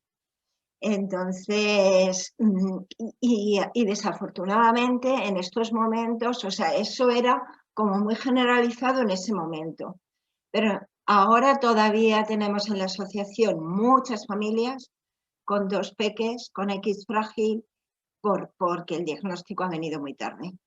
Entonces, o sea, como profesionales, que supongo que la gente que está más o menos apuntada al curso va a ser profesional de lo que sea, tenemos que tener en cuenta de que este síndrome no es al azar y que hay que intentar que cualquier cosa que veamos desde muy pequeño, hay que descartar el X frágil. Es mejor descartar que no llegar a ello, porque tener dos niños o un niño y una niña o dos niñas con X frágil, pues es bastante carga para la familia, ¿no? Entonces,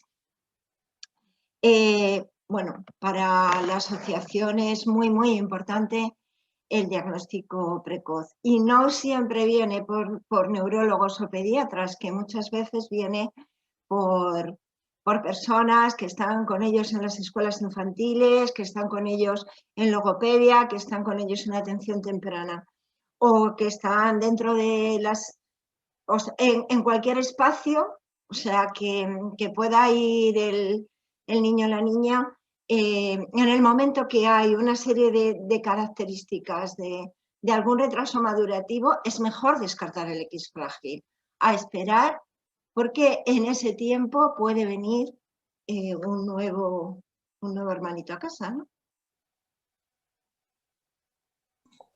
Antes A la había que una no importa, yo quería pregunta. comentar también una cosita.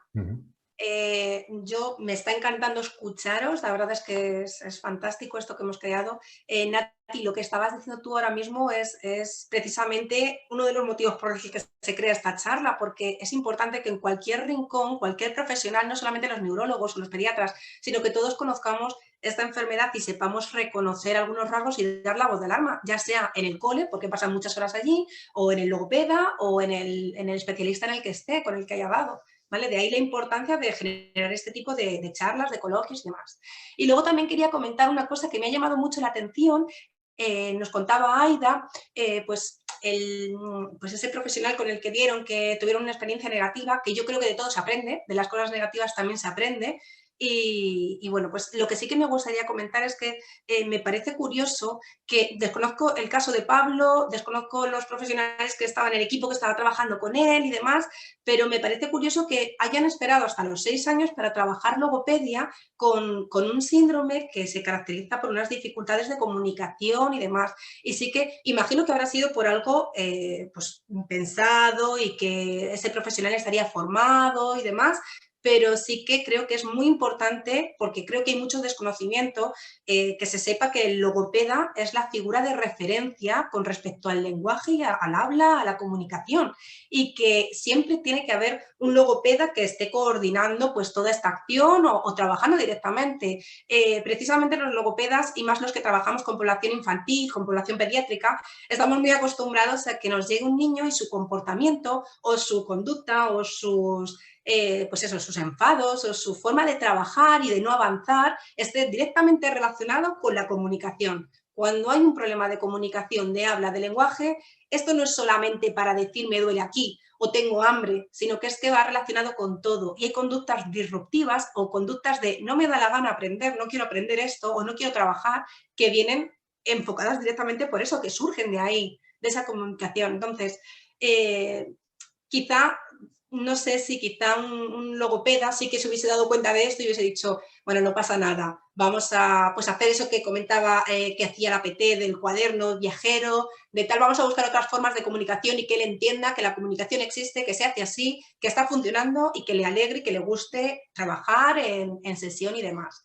Ya te digo que desconozco el motivo por el que te pusieron esa terapia. Pues mira, si puedo comentar, ¿vale? Pues este profesional, repito, que será estupendo, ¿vale? Y que al final ha conseguido el objetivo que queríamos, que era que nuestro hijo hablase. Pero yo recuerdo que él me decía en muchas ocasiones, porque Pablo habla muchas veces sin sentido, que es algo bastante general, ¿no? Y recuerdo que él siempre, después de cada sesión, a la salida, pues siempre te comentan cómo ha ido bien, ha ido mal, y no estaba concentrado, tal. Y me dijo una vez, pues es que Pablo habla, pero claro, ¿qué sentido tiene que diga cosas? O sea, ¿de qué me sirve que hable cuando habla sin sentido? Y yo, claro, ahí dije, bueno, yo me callé, porque ya yo decidí con este profesional no discutir, porque es que veía que no iba a ningún sitio, ¿no? Cuando a mí, precisamente, desde la asociación y otros profesionales me han dicho lo contrario. O sea, el niño habla, yo no le entiendo, pero quiero potenciar su comunicación, su interés comunicativo. Pues yo lo que le digo es, sí, sí, no tengo ni idea de lo que me ha dicho, pero le digo sí, sí. Y a día de hoy, gracias a eso, pues es que no para de hablar, Pablo. O sea, pero repito, habla con sentido ahora, muchas veces sin sentido, ¿no? Pero habla con sentido, muchas veces no lo entiendo, pues porque todavía pues hay determinados fonemas que no se le entienden. Pero bueno, le digo, ¿qué ha dicho, cariño? Me lo repite y si no lo entiendo, intento pillar por donde ha ido y de ahí sigo tirando del hilo, porque yo lo que quiero es que él hable todo el rato, ¿no? Porque es el principal problema que hay con estos niños del X frágil. Entonces, claro, cuando él me dijo eso de qué me sirve que hable si es sin sentido, dije, pues me quedé bastante diciendo, ¿este señor es un buen profesional o no? O sea, me quedé un poco así, parada respecto a eso. Y entonces, claro, como él, el concepto que tenía de Pablo, yo considero, y siempre hemos considerado, que no era el que realmente es, porque él suele trabajar con otro tipo de personas que están mucho más afectadas cognitivamente, pensaba que Pablo estaba cognitivamente muchísimo peor, pues él consideró que la logopedia no le iba a servir de nada, porque él lo que tenía que hacer era primero estimular que hablase con sentido. Y una vez hablase con sentido, ahora ya sí podemos hablar de logopedia. Entonces, pues él es un profesional y yo me dejé guiar o sea, nosotros, mi marido y yo nos dejamos guiar por él. Entonces, pues quizá hubiese sido antes y de hecho pues al principio cuando te dicen desde CRECOVI, desde atención temprana,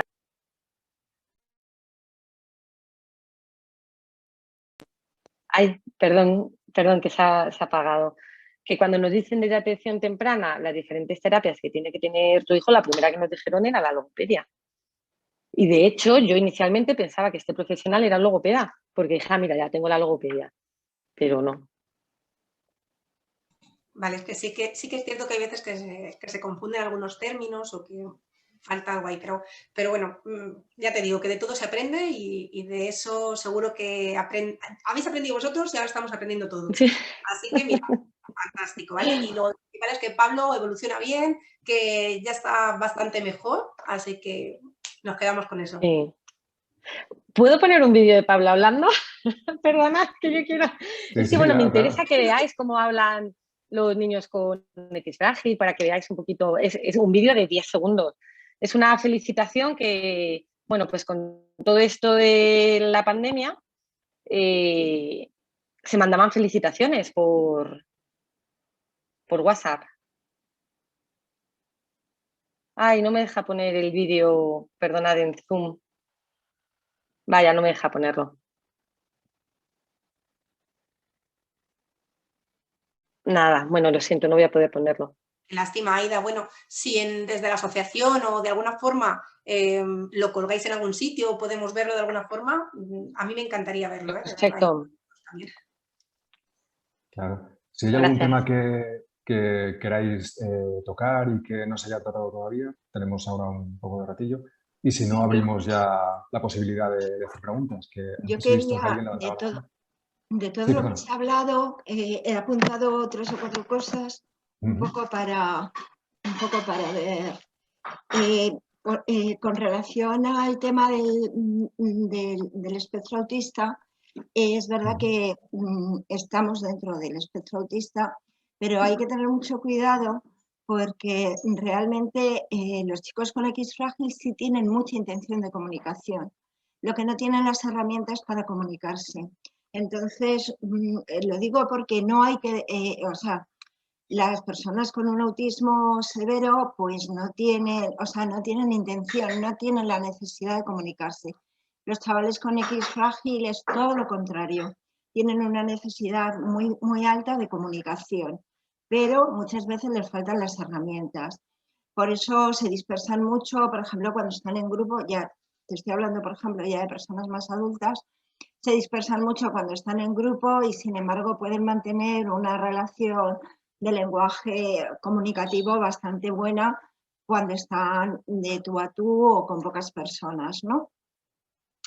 Eso por una parte, entonces no hay que dar por hecho que no pueden llegar a una comunicación más alta, o sea que nunca A nosotros desde la asociación tenemos bastante debate con entrar o no dentro del mundo TEA, precisamente porque nos ha ocurrido que en grupos de ocio, etcétera, han dado por hecho que como estás dentro del mundo TEA, pues no puedes hacer determinadas cosas. Y no es verdad, los X frágiles pueden hacer muchísimas cosas a nivel de comunicación.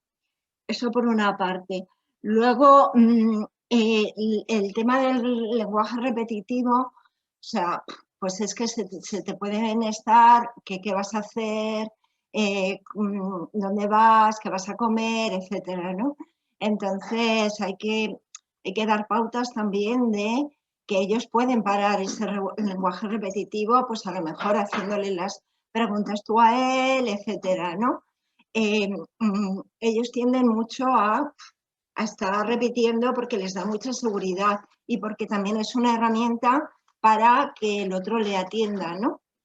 Y luego, con el tema un poco de los pictogramas que ha dicho Soraya, nosotros en el X frágil utilizamos mucho el pictograma no solo como un lenguaje como lenguaje, ¿no? O sea, sino también como una ayuda secuencial, ¿no?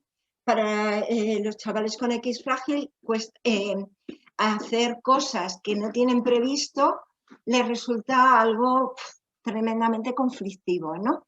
Porque a veces pues le dices, vamos a ir a tal sitio y no saben qué sitio es, etcétera. Entonces, si le vas diciendo, vamos a coger el coche, vamos a ir a tal, o sea, le haces como la secuencia de lo que va a ocurrir, les tranquiliza mucho y luego pueden funcionar mucho mejor, ¿no? Sí que creemos que los apoyos de pictograma se tienen que ir quitando según van adquiriendo mayores habilidades, ¿no? No mantenerlos siempre como que son necesarios, sino ver exactamente qué es la necesidad y darle los apoyos necesarios, nunca más y nunca menos, ¿no? Con relación a las relaciones, en el programa de XFIT empezamos a tener reuniones, o sea, apoyos individualizados totalmente, ¿no?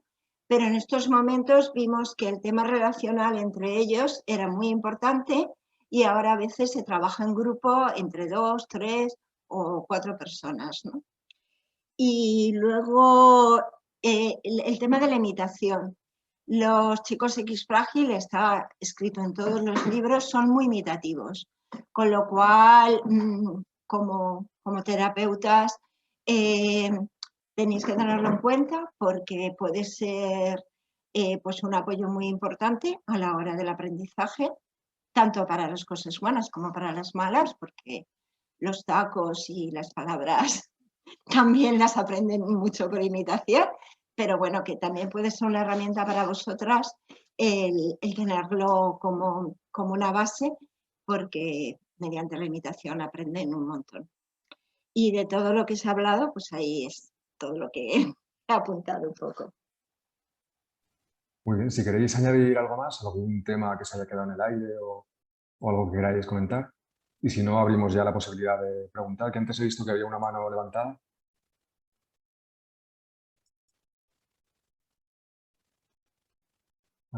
Celeste, antes he visto que tenías el sticker de la mano. No sé si querías hacer alguna pregunta. Sí, pero ya la he resuelto. Sí, vale. Pues si alguien quiere hacer alguna consulta, preguntar, ahora es el momento. Y si no, yo tenía una pregunta para Soraya, porque hemos hablado mucho de la perspectiva de las familias, pero también si podrías dar algún consejo para un logopeda que le llega un caso como los que estamos hablando, algún consejo para cómo empezar a abordarlo o qué es lo que tiene que tener muy, muy, muy en cuenta para empezar a estructurar la terapia. Sí, bueno, pues mira, justo hablando de esto, de toda la parte de cómo se prepara, ¿no? De qué etiquetas se da, ¿no? Del TEA, de los rasgos y demás. Es verdad que al final estamos ante un síndrome concreto, con unas características relativamente concretas y demás, pero al final nosotros no trabajamos, no decimos, vale, es un síndrome de Crispr frágil, pues entonces vamos a tener que trabajar esto, esto y esto. No, hombre, primero veamos cuáles son los procesos que están afectados y a partir de ahí empezamos a trabajar. ¿Cuáles son las primeras necesidades que tenemos que cubrir? Pues tenemos que tener en cuenta ante qué edad nos estamos enfrentando. Nos llega un niño que está recién diagnosticado de X frágil, que es pequeñito, hablamos de meses o hablamos de edades muy tempranas. Evidentemente, primero tenemos que empezar a cubrir esas necesidades. Que se trata de un niño que es más mayor. Yo en mi caso, por ejemplo, ahora mismo estoy fuera de la atención temprana. Los niños con los que trabajo son todos mayores de 6 años. Quiero decir, por ejemplo, en X frágil, ¿no? Pues me encuentro a lo mejor niñas de 12 años también, ¿vale? Y entonces tenemos que trabajar, a lo mejor ya tenemos esta parte de adquisición del lenguaje y demás, y toda esta parte de funcionalidad, de cubrir necesidades, pero nos tenemos que centrar en el ámbito más educativo, más de relación social con adultos. Al final tenemos que tener un poco nuestra balanza y decidir por dónde vamos a atajar. También, además, como he dicho antes, el trabajo con las familias. Si es un niño recién diagnosticado, tenemos que explicar a los papás. Los papás tienen que conocer de qué se trata. Tenemos que dejar muy claro qué es lo que tenemos delante, cómo vamos a trabajar con ello y el papel que tienen ellos también dentro de la terapia, ¿no? Entonces, al final, es un poco global. ¿Cómo te enfrentas a ello? Pues me ha gustado mucho lo que ha dicho Natividad también de la estructuración, ¿no? Enseñarle pues, cuál es este sistema aumentativo de comunicación, cómo se trabaja con ello, cómo se va a implementar, cómo nos va a ayudar para toda esta parte de la antelación, porque claro, este niño va a ir a una terapia ahora que en el caso de ser un niño más mayor va a necesitar que le expliquen qué va a hacer, qué va a conseguir, qué vamos a trabajar. Entonces toda esta parte es muy necesaria. Claro, pues si alguien quiere aportar algo más que se haya quedado en el aire, aunque creo que ha sido bastante completo y hemos tocado bastantes temas y ha sido muy enriquecedor dar las experiencias personales. Yo solo lo último que quería comentar, que es verdad, o sea, lo que estaba comentando ahora Soraya, que es que todas las indicaciones que te da el logopeda, el psicólogo, es que es fundamental, y lo que es fundamental es que luego las familias lo hagamos en casa. Entonces, nosotros pues hemos utilizado también el sistema aumentativo con los pictos. Es verdad que Pablo no le ha hecho falta y lo hemos quitado en medio bastante temprano, ¿no? Pero, por ejemplo, también bueno, el terapeuta, que no era psicólogo, o sea, no era logopeda, que yo pensaba que era, nos decía pues mucho, y la PT también, que mandar a Pablo a hacer recaditos, ¿no? Entonces, pues nosotros continuamente es, venga, Pablo, avisa a tu hermana que es la hora de comer. Y va corriendo y le avisa y vuelve. Es decir, le hacemos hablar con sentido y de esa manera estamos practicando dos cosas. El aspecto, yo creo, cognitivo también, ¿no? Porque el niño retiene lo que tiene que decir y, por otro lado, él habla, ¿no? Entonces, eso pues es fundamental, la verdad. La información que te aporta el profesional que tienes que hacer, aparte es que lo valoramos todos los padres muchísimo y lo seguimos al pie de la letra. Comenta también David, pregunta si el uso de PECs para trabajar la estructura sintáctica y demás. No sé si alguien quiere comentar algo. Han preguntado aquí por el chat. Al final, como he dicho antes, toda la parte esta visual, ¿no? Como ayuda para la parte de comprensión, de la expresión, todo lo que sea, nosotros buscamos cualquier tipo de comunicación de manera inicial, ¿no? Sí es verdad que nuestro objetivo final siempre suele ser el lenguaje oral, pero al final lo que buscamos es que primero exista una comunicación, que ese niño pueda expresar, pueda pedir, pueda cubrir sus necesidades de alguna forma, ¿no? Entonces, cualquier tipo de sistema aumentativo que le funcione a ese niño. Yo hablo de pictogramas porque me parecen que son bastante útiles, ¿vale? Me parece que visualmente ayuda mucho a esta parte de estructuración, de comprensión y hacerlo todo bastante funcional. Pero antes me ha parecido que había mencionado alguna de las mamás también los signos, ¿no? Pues también puede ayudarle. Cualquier tipo de sistema que se amolde a ese niño y a esos padres, porque al final ellos también tienen que aprender cómo cómo usarlo. Entonces, ya sea signos, ya sea imágenes, cualquier tipo de sistema que les funcione al niño, a la familia y al entorno. También me gustaría decir que es verdad que hasta ahora, ¿no? Teníamos todo como muy manual y tenemos la suerte de vivir en la era tecnológica, en la que ahora es mucho más fácil, por ejemplo, llevar una tablet con todos tus pictogramas y con todas tus imágenes que son necesarias, pues si vas a un restaurante y el niño quiere agua y no tienes que ir cargada con 3 libros, el libro de la comida, el libro de no sé qué, sino que en tu tablet ya puedes llevarlo todo. Yo podía añadir, además es que lo tengo aquí al lado, que lo había preparado, pero no sé si lo vais a poder ver, un ejemplo un poco de lo que estáis contando, ¿no?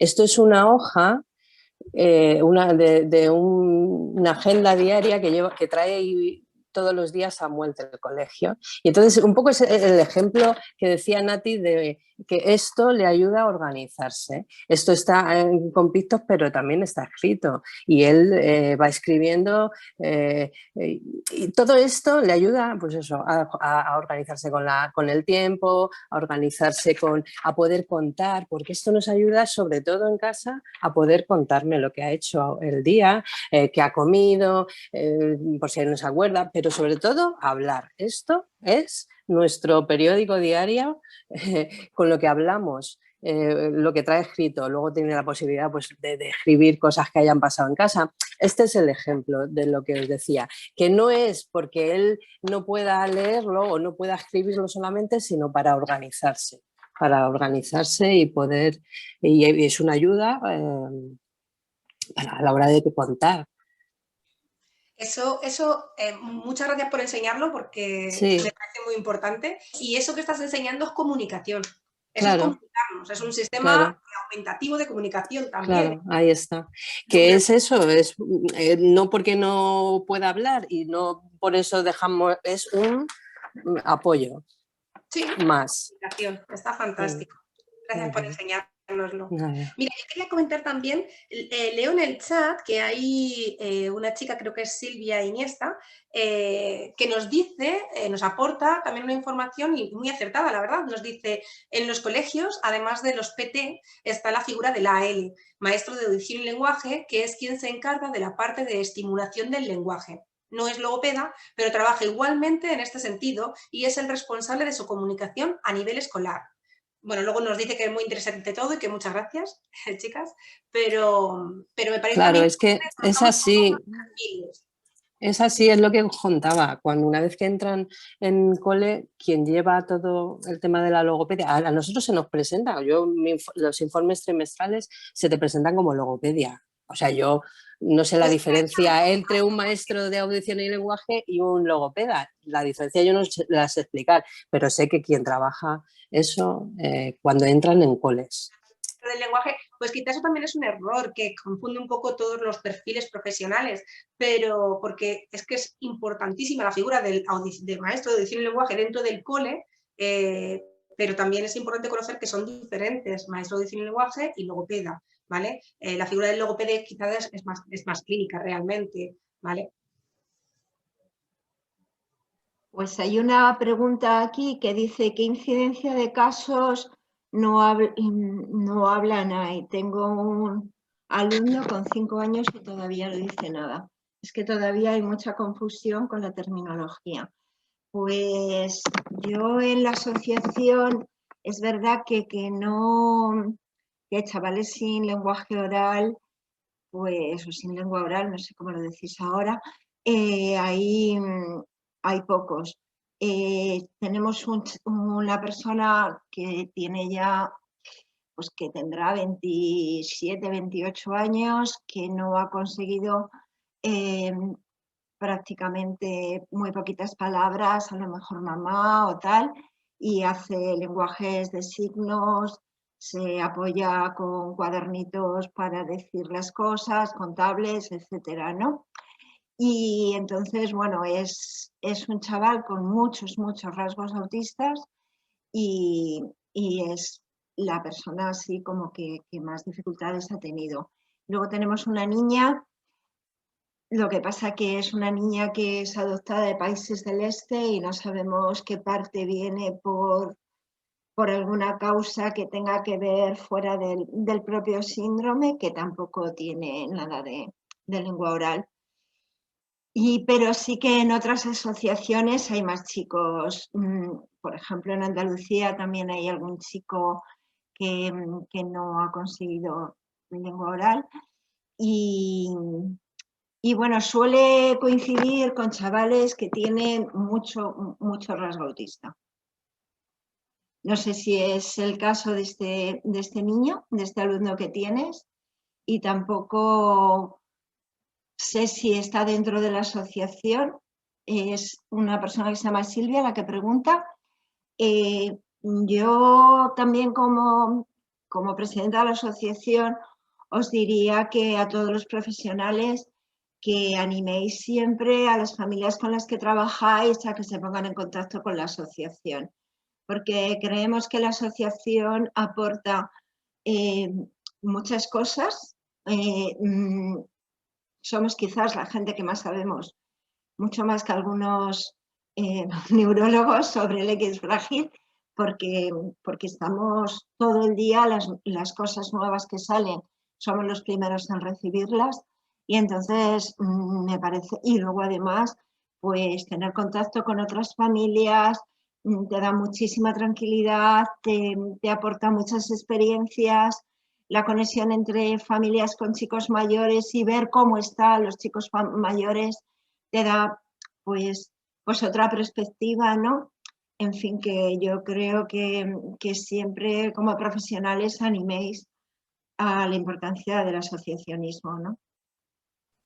Claro, y que se pongan en contacto con vosotros para dudas y demás, ¿no?